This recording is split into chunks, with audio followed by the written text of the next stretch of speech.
Eu acabei de receber uma carta muito linda da Camila, foi uma paciente oncológica, e eu vou dividir um pouquinho da história dela com vocês. 7 anos depois, minha história de coragem, amor e gratidão. Meu nome é Camila, tenho 52 anos e em 2019 fui diagnosticada com câncer de mama triplo negativo. Tudo começou em dezembro de 2018, durante um exame de rotina. Todos os anos eu fazia os exames solicitados pela minha ginecologista, entre eles a mamografia e ultrassom das mamas. Era algo que já fazia parte da minha vida e que até então nunca havia despertado qualquer preocupação. Naquele dia, porém, algo me chamou a atenção. Durante a mamografia, a médica do laboratório pediu que eu colocasse novamente a mama na máquina. Uma vez, depois outra e mais uma. Perguntei se havia alguma coisa errada, mas me disseram que não. Quando o resultado chegou, apareceu BIRADS 3. Levei o exame ao mastologista, que olhou as imagens e o laudo e me disse que algo me deixou intrigada. As imagens não correspondiam ao que estava escrito no laudo. Como assim? Ele solicitou que eu repetisse o exame. Marquei um novo exame no hospital. Quando cheguei, fui atendida por um médico extremamente atencioso. Ele me explicou que o hospital não tinha aquela máquina disponível naquele momento, mas que poderia analisar o exame que eu havia levado. Entrou em uma pequena sala, ligou para o médico que havia solicitado o exame e, ao retornar, perguntou: "Posso fazer um ultrassom em você?" Fiquei bastante assustada. Eu não conhecia aquele médico e sequer tinha um pedido para fazer ultrassom. Mas naquele momento, alguma coisa dentro de mim começou a dizer que havia algo errado. Durante o exame, ele olhou atentamente para a tela e de repente disse: "Achei." Pediu que eu colocasse a roupa e o aguardasse do lado de fora da sala. Quando o médico saiu, explicou que havia encontrado uma lesão muito pequena e que seria necessário fazer uma biópsia. Eu estava apavorada. Ele me explicou que o laudo não era compatível com a imagem, que havia acontecido um erro no laboratório. Disse também que se simplesmente me encaminhasse para outro laboratório para realizar a biópsia, havia o risco de furarem o local errado. Segundo ele, 1 ano depois, o problema poderia ser muito maior e meu peito poderia estar cheio de lesões decorrentes de um procedimento realizado no lugar errado. Saí daquele hospital completamente apavorada. No caminho para casa, continuei conversando com aquele médico por telefone. Quando cheguei em casa, chorei de medo e contei para minha mãe que sentia que alguma coisa errada estava acontecendo. No dia 21 de dezembro, véspera do meu aniversário e poucos dias antes do Natal, fui com a minha mãe ao laboratório para realizar a biópsia. E lá estava ele, meu anjo da guarda. Aquele médico incrível e tão atencioso estava me esperando de braços abertos para me ajudar. Antes do procedimento, ele olhou para mim e disse: "Hoje, quando acordei, convidei todos os nossos anjos para que me acompanhassem nessa biópsia. Vai dar tudo certo, estou aqui para te ajudar." Eu continuava achando tudo muito estranho, estava apavorada e dentro de mim existia uma sensação muito forte de que alguma coisa realmente estava errada. Depois da biópsia, contei a ele que tinha uma viagem marcada para Fernando de Noronha. Ele me respondeu: "Vá, divirta-se. Quando você voltar, eu vou ajudá-la a resolver tudo.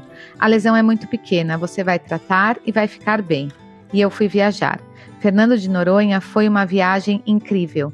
Estive em um lugar maravilhoso. Rezei, chorei, pedi a Deus e tentei aproveitar aqueles dias. Quando voltei, o resultado estava pronto. E o diagnóstico veio. Fui novamente ao mesmo mastologista. A maneira como ele me deu a notícia foi completamente diferente daquela que eu esperava de um médico. Ele foi direto: "Você tem um câncer, precisa fazer quimioterapia e cirurgia, e eu cobro R$15.000. Fiquei paralisada. Não foi apenas o diagnóstico, foi a falta de empatia naquele momento tão delicado. Meu corpo foi tomado por uma sensação de medo, insegurança e desamparo. Olhei para minha mãe, nós duas nos levantamos, pegamos a lista de exames e fomos para o carro. Foi ali que eu desabei. Eu me senti perdida por alguns dias, que acabaram se transformando em semanas. Tive a sensação de que minha vida tinha acabado. Aos poucos, porém, comecei a organizar tudo. Com a ajuda de alguns amigos, encontrei uma nova mastologista e um oncologista maravilhoso. E tive principalmente o colo e a força da minha mãe e do meu pai. Naquela época, ele também enfrentava um câncer. Meu pai lutava contra a doença havia cerca de 20 anos e, para mim, sempre foi um verdadeiro sinônimo de força e coragem. Foi ele, junto com a mão de Deus, que me fez levantar. Ele olhou para mim e disse: "Filha, levanta a cabeça e vamos à luta, você não está sozinha." Aquelas palavras ficaram para sempre dentro de mim. Começou então um mês intenso de exames e preparativos. Logo depois, precisei colocar o Portocat para iniciar o tratamento. A primeira vez que entrei no consultório de um cardiologista foi assustadora. Eu sabia que tinha um tumor agressivo e que começaria uma longa jornada de tratamento. Vieram as quimioterapias. Foram 16 ao todo, 12 quimioterapias brancas e 4 vermelhas. Fiz também a touca de gelo, que me ajudou a preservar o cabelo durante as primeiras 12 sessões. Nas 4 últimas, porém, tudo se foi. Meu cabelo chegou a ficar com apenas 1 centímetro. Para mim, que sempre fui muito vaidosa, perder o cabelo foi muito difícil. Minha autoestima foi profundamente afetada. Tentei continuar trabalhando, mas não conseguia. Meu corpo simplesmente não respondia. Vieram o cansaço, a fadiga, as tonturas e os enjoos. Havia dias em que eu mal tinha forças. Mesmo assim, fui encontrando maneiras de seguir. Usei mega hair, tiaras e tudo que pudesse me ajudar a me sentir um pouco mais parecida comigo mesma. E durante todo o processo, recebi uma quantidade de amor que jamais conseguirei medir. Minha família, meus amigos próximos e distantes, meus alunos, as mães dos meus alunos e meus colegas de trabalho foram uma verdadeira corrente de amor ao meu redor. Eu nunca estive sozinha. Depois das quimioterapias, chegou o momento da cirurgia. Em julho de 2019, passei por uma cirurgia que durou cerca de 8 horas. Fiz uma quadrantectomia, redução de mamas e coloquei silicone. A recuperação foi bastante difícil, mas em setembro eu já estava pronta para iniciar a radioterapia. Foram mais 16 sessões. Confesso que achei a radioterapia muito sofrida. Foi dolorosa, cansativa e nas últimas sessões eu já não aguentava mais. Meu corpo estava esgotado. Mas eu continuei. Durante toda essa caminhada, encontrei pessoas especiais. Médicos que foram muito mais do que profissionais, amigos de amigos que apareceram no momento certo, pessoas que me acolheram, me orientaram e me fizeram sentir segura quando tudo parecia assustador. E então chegou o dia em que o tratamento terminou. Fui recebida no meu trabalho pelas minhas colegas, pelo meu pai, pela minha mãe, pela minha tia. Foi emocionante.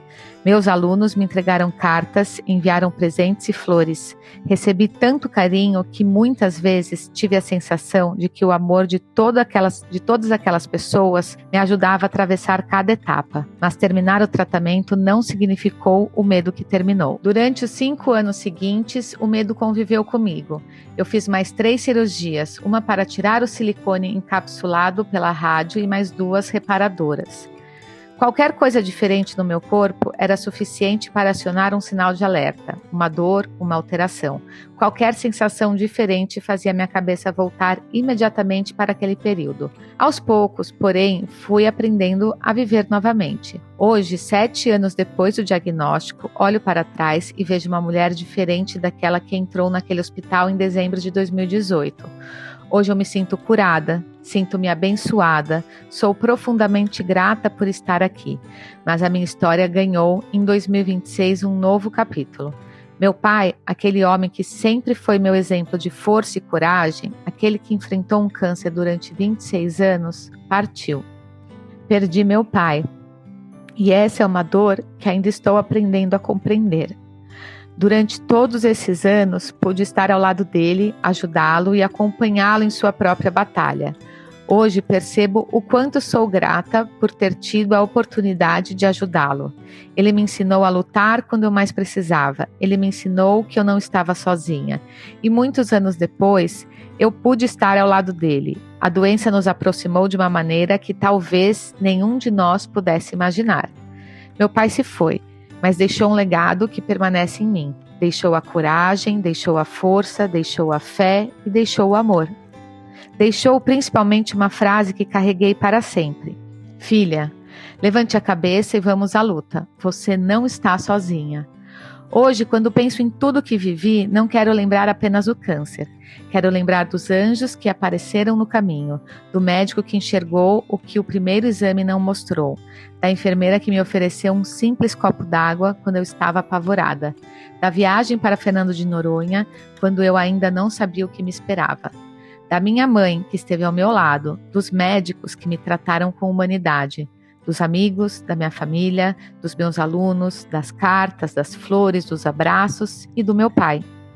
Quero lembrar que mesmo nos momentos em que achei que a minha vida havia acabado, ela estava apenas tomando um novo caminho.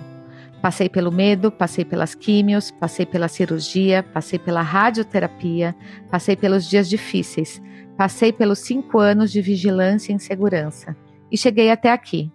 7 anos depois do diagnóstico, posso dizer que estou viva, curada e profundamente agradecida. A minha história não é apenas sobre uma doença. É sobre fé, é sobre amor, é sobre pessoas, é sobre coragem. É sobre aprender a levantar a cabeça, mesmo quando tudo parece desabar.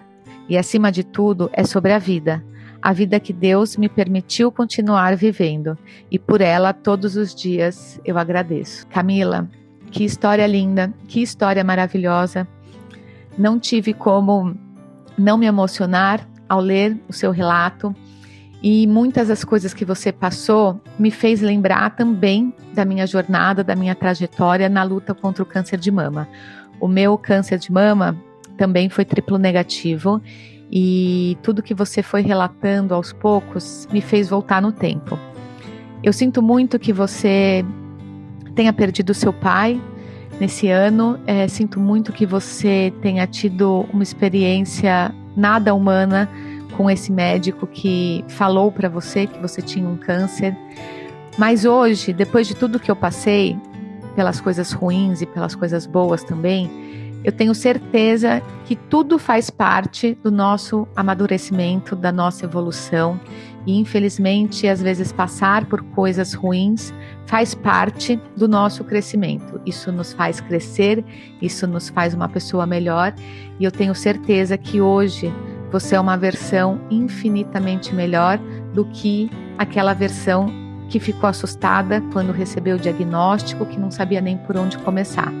Queria te agradecer mais uma vez por dividir aqui o seu relato e dizer que eu tenho muito orgulho da sua história.